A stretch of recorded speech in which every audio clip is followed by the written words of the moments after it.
그러니까 김성태 씨가 어떻게 보면은 이 판에서 가장 중요한 사람이에요.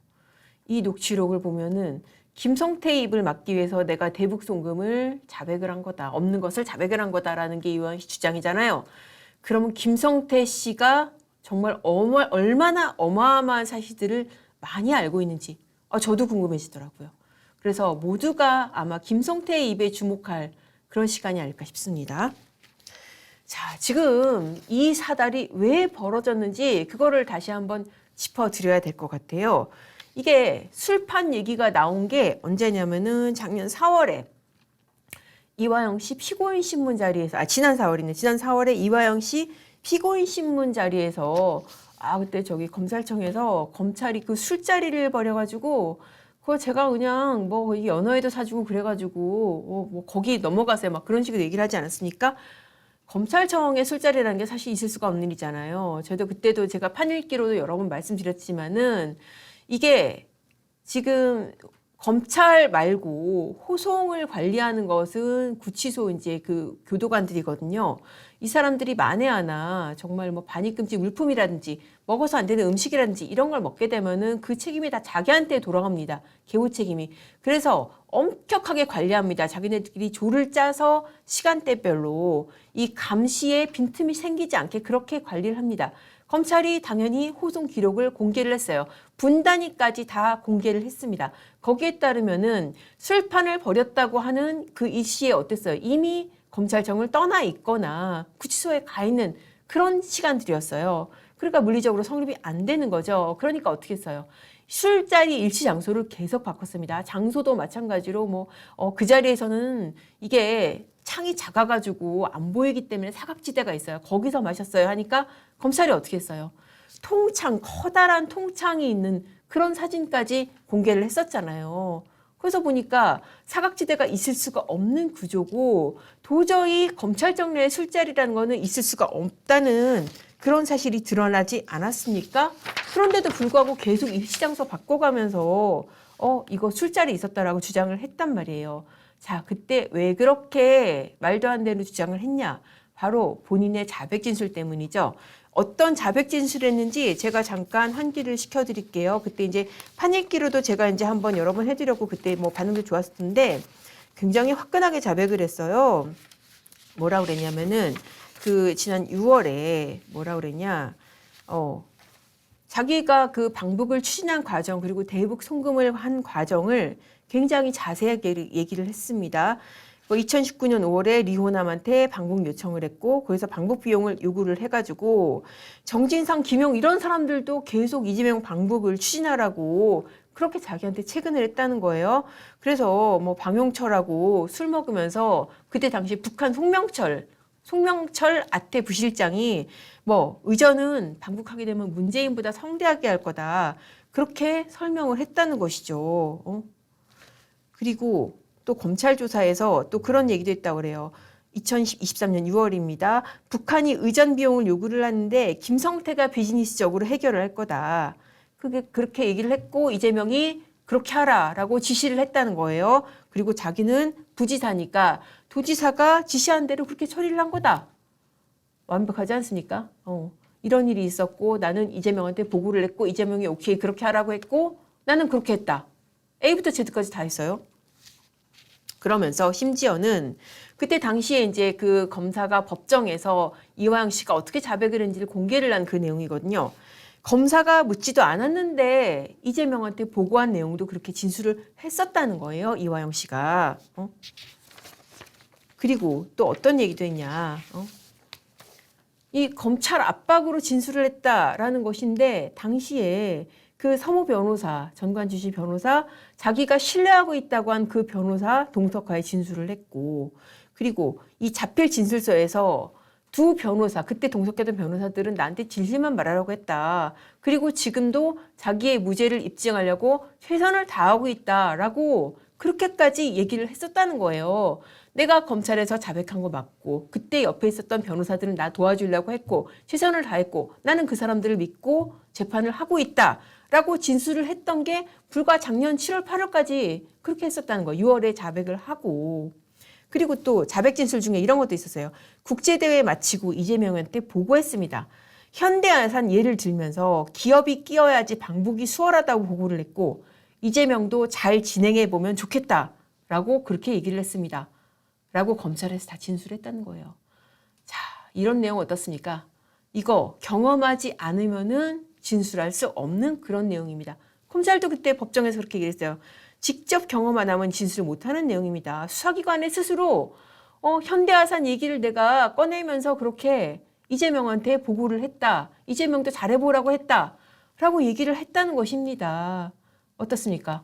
이 정도면은 사실 지금 이재명 대표 대북 송금 재판 할 필요도 없는 거예요. 이 재판, 이 증거가, 이 진술이 그대로 법정에 등장을 한다면은 이재명 대표 대북 송금 재판 할 필요도 없어요. 왜냐하면은 이화영 1심에서 대북 송금이 인정이 됐잖아요. 그리고 이재명 대표 재판에서 남은 것은 이것을 보고받았다라는 것이에요. 자, 근데 어떻습니까? 대북 송금 이화영 1심에서 인정을 했어요. 보고받았다. 이화영이 자백했어요. 끝 아닙니까? 그러니까 어떻게 해야겠어요?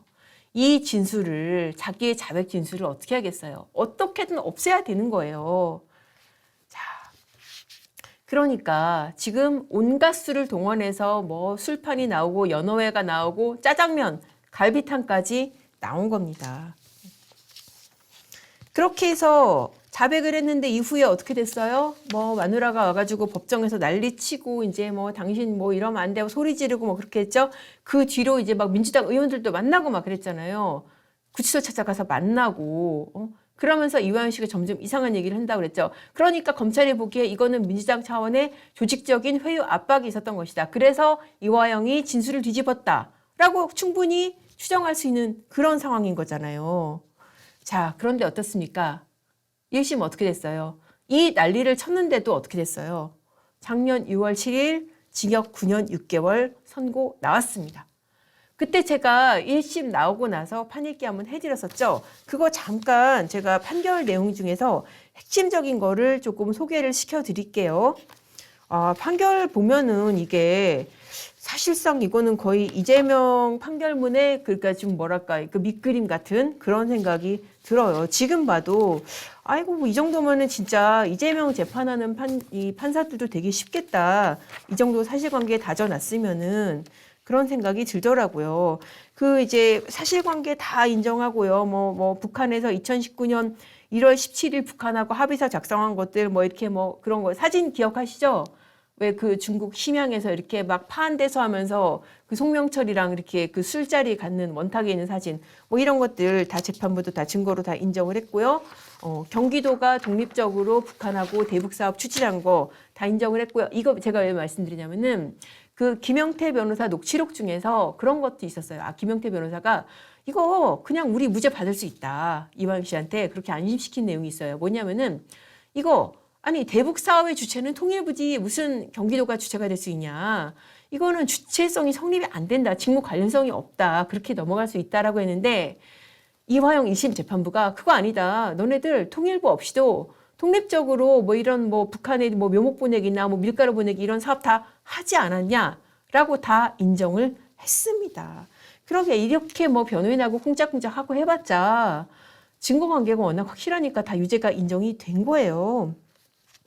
그리고 중요한 게 이제 그 부분이었죠. 이제 조금 시간이 지나서 기억이 안 나실 텐데 이재명한테 보고한 그 부분에 대해서 이화영 1심 재판부가 어떻게 판단했는지 그 부분만 제가 지금 얘기를 해드릴게요. 이게 지금 검찰이 공소장에 써놓은 사실관계를 다 대부분 인정을 했어요.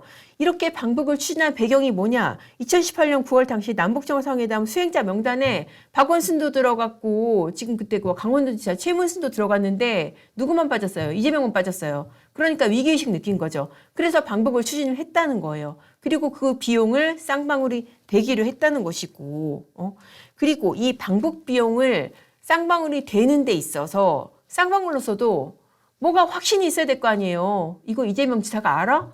이거 너가 지금 혼자 장난치는 거야? 아니면 이재명 지사가 아는 거야?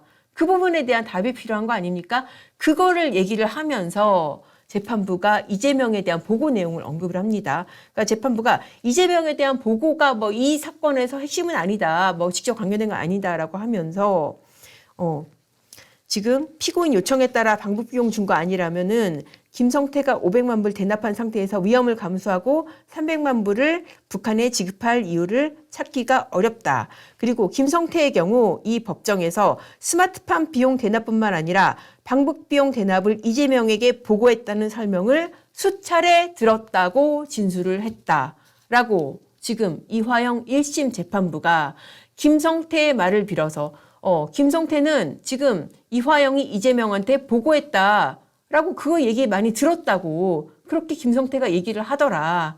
이화영이 정말 이재명한테 보고했는지는 나는 몰라. 근데 김성태는 보고했다고 이화영이 얘기하는 걸 들었다고 해. 라고 얘기를 한 겁니다. 자, 어떠세요? 지금 1심이 이렇게 났고요. 이화영 씨 입장에서. 그리고 2심 재판 진행 중인데 2심 얼마 안 남았어요. 그러니까 아까 그 지금 정청래가 스윗한 모습을 보였던 그 탄핵 청문회 있잖아요. 2심 재판에 내릴 거리 만들려고 만든 어떻게 보면은 변론거리인 거예요. 그러니까는 2심에서는 사실 일반적으로 1심에서 증거조사 다 하고 증인심은 다 하기 때문에 별로 할 게 없습니다. 그럼에도 불구하고 2심의 판을 뒤집어 보기 위해서 이화영을 위해서 벌인 일종의 굿판, 그러니까 2심 제출용으로, 2심 증거 제출용으로 벌인 굿판이다. 그렇게 보시면 돼요. 그런데 그렇게 굿판을 벌여가지고 2심에서 과연 1심에 징역 9년 6개월, 이 대북 송금의 실체, 이재명한테 보고한 것의 간접사실 인정, 이걸 뒤집을까요?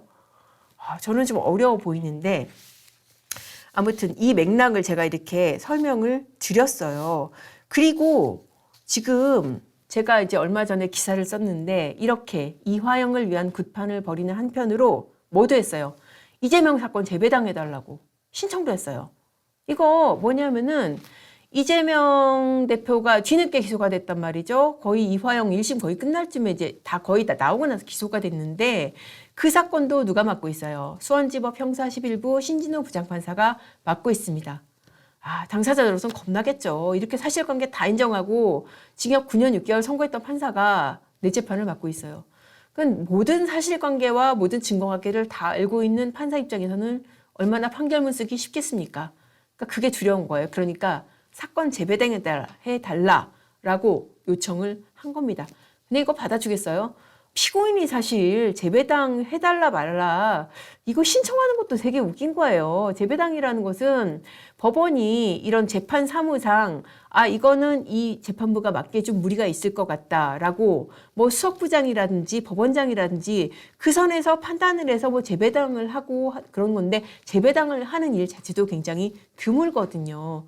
아무튼 나는 이 재판부에서 재판받고 싶지 않다라는 그런 강력한 의지의 표현이라고 보시면 돼요. 그만큼 이화영 1심이 두려운 겁니다. 자, 이거 제가 조금 다른 맥락으로 하나 해설을 조금 덧붙여 드릴게요. 이거는 저의 뇌피셜일 수도 있는데요. 저는 이런 맥락에서 한번 이 사건을 바라봤어요. 왜 그렇게까지 할까? 이거 어떻게 보면은 이화영이 제2의 유동규가 되는 것을 막으려는 거 아닐까? 이게 뭐냐면은 형사법적으로는 이화영 씨가 자기의 책임을 가장 덜 수 있는 방법은 뭐냐? 자기보다 높은 사람한테 떠미는 겁니다. 실제로 형사재판은 그렇게 굴러가요. 그렇게 어떤 조직에서 뭐 사장 이하 뭐 부장 뭐 과장 다 걸린 그런 범죄가 있단 말이죠. 그러면은 과장 입장에서는 부장한테, 부장 입장에서는 뭐 그 위에 뭐 부사장 사장한테 책임을 미루는 게 가장 내가 피해갈 수 있는 방법이에요. 그러면은 이화영 씨 입장에서는 어떻겠어요? 이거는 이거 내가 부지사가 무슨 권한이 있겠어요? 이거는 당연히 지사 뜻대로 한 거죠. 내가 거기 경기도 왜 왔겠어요? 아니 평화부지사라는 게 왜 있겠어요? 그 이재명이 자기의 정치적 욕심으로 나를 데리고 온 거예요. 그렇게 얘기하는 게 형사적으로는 제일 좋습니다. 그런데 지금 그렇게 못하는 입장이잖아요. 그러니까 얼마 전에 그 단어로 나왔잖아요. 대속. 왜 4.11 총선 끝나고 나서 민주당이 파란 물결로 휩쓸고 나서 그 면회온 의원들한테 지금 당신들을 대신해서 내가 대속하고 있다. 그 의미심장한 거예요. 내가 다 뒤집어 쓰고 있다는 거잖아요. 이렇게 정말 자기가 모든 죄를 뒤집어 쓰고 있는 그런 입장인 겁니다. 만약에 2심에서도 9년 6개월 나오면은 이거는 내 마음 나도 몰라. 이거 나도 더 이상 이렇게 가기 어려울 수도 있어. 라고 생각할 수도 있어요. 그러니까 이재명 대표나 민주당 입장에서 제2의 유동규가 되는 것을 막아야 될 그런 필요성이 있는 게 아닐까. 그래서 정말 전 당이 나서서 청문회도 열고 증인도 불러주고 와서 말씀 좀 해보세요. 힘드시죠? 위로도 해주고 그렇게 한 거 아닐까. 그런 생각이 들어요. 이거는 정말 이재명 대표를 위해서도 이화영 씨를 잘 달래야 되는 그런 입장인 겁니다. 안 그러면은 유동규 씨 보세요. 사실 대장동 사건 이재명 대표가 전면에 드러나고 기소되기 전까지는 유동규 씨가 정점이었어요. 대장동의 수괴는 유동규였다니까요. 그런데 어떻게 됐어요? 결국 이 대표가 당연히 그렇게 돼야죠. 그게 사표 규정이죠. 어떻게 공사개발본부장이 대장동 비리의 총책이 될 수 있겠습니까? 상식적으로. 당연히 성남시장이죠. 이 사건도 그렇잖아요. 아니 어떻게 경기도 평화부지사가 지금 지금 라이크 김 감사합니다. 네. 제가 앞으로 더 좀 재밌는 방송 더 열심히 좀 해드릴게요. 어떻게 부지사가 그거를 다 책임을 지고 모든 죄를 다 뒤집어 쓸 수가 있겠습니까? 당연히 지사가 최종 책임을 져야 되는 것이죠. 그러니까 잘못하면 이거 유동규 된다니까요. 그러니까 그 상황을 막아야 될 절체절명의 필요성이 있는 그런 상황이라고 생각이 듭니다. 그런데 이거 이화영 자백 없이도 충분히 갈 수 있는 사건이에요. 이화영 씨가 본인이 이거 증거 부인하면은 지금 형사소송법이 바뀌어가지고 증거로 쓸 수 없습니다. 그럼에도 불구하고 증거가 너무 많아요. 오늘 뭐 조선일보에서 났지만은 이미 이화영의 자백을 증거에서 빼고도 증거가 차고 넘친다는 거예요. 국정원 문건을 비롯해서 여러 가지 보고 문건, 경기도의 공문, 그리고 지금 쌍방울 직원들의 진술, 송금 기록, 그리고 심지어 뭐 국정 영수증, 이것도 맞아요. 영수증. 그러니까 북한에서 돈을 받았다는 의미로 영수증을 발급해준 그런 것도 있었습니다.